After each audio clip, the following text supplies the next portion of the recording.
অনেকেই আমার কাছ থেকে কালার সম্বন্ধে জানতে চেয়েছেন আমি ব্যাগটা কিভাবে কালার করেছি, কি কালার দিয়ে ইউজ করেছি সেটা। তো যদিও আমি লং ভিডিওতে দেখিয়েছিলাম, তারপর আবার দেখিয়ে দিচ্ছি। এটা হচ্ছে অ্যাক্রালিক পার্ল কিট, এই কালারটা দিয়ে আমি পুরো কালারটা রেডি করেছি। তো এই কালারের বৈশিষ্ট্য হচ্ছে এটা কিন্তু একটু শাইনি ভাব আছে, আই মিন একটা জড়ি থাকে কালারটাতে। তো এটা দিয়ে কালার করলে একটা ব্যাগের মধ্যে একটা শাইনি ভাব আসে, যেটা নর্মাল কালারের মধ্যে আসে না। সেই জন্য এই কালারটা দিয়ে আমি কালার করেছি। আর অন্য কালার মিক্স করেও করেছি, যেমন নর্মাল কালারের সাথে এই পার্ল কালারটা মিক্স করে করেছি। সেক্ষেত্রে হয় কি, পার্ল কালারটা কম ইউজ হয়, আর আমরা যেটা চাচ্ছি সেটা কিন্তু আমরা পেয়ে যাই, আই মিন জরির ভাবটা চলে আসে।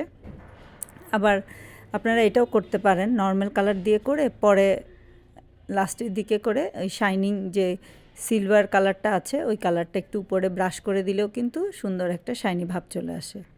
তো এভাবে করে আমি আমার পুরো কালারটা কমপ্লিট করেছি, মানে মিক্স করে সব কালারের মধ্যে আমি সবুজ কালারটাকে রেখেছি, যার কারণে আমার কালার কম্বিনেশনটা বেশি সুন্দর হয়েছে। আপনারা যখন কালার করতে যাবেন তখন একটা জিনিস মাথায় রাখবেন, একটার সাথে একটা কালার যেন সামঞ্জস্য থাকে, তাহলেই কিন্তু কালার কম্বিনেশনটা বেশি সুন্দর হয়। আই মিন ধরেন আমি এখানে গ্রিনের কাজ করছি, গ্রিনের সাথে সব কালারের মধ্যেই যাতে গ্রিন ভাবটা থাকে আর কি।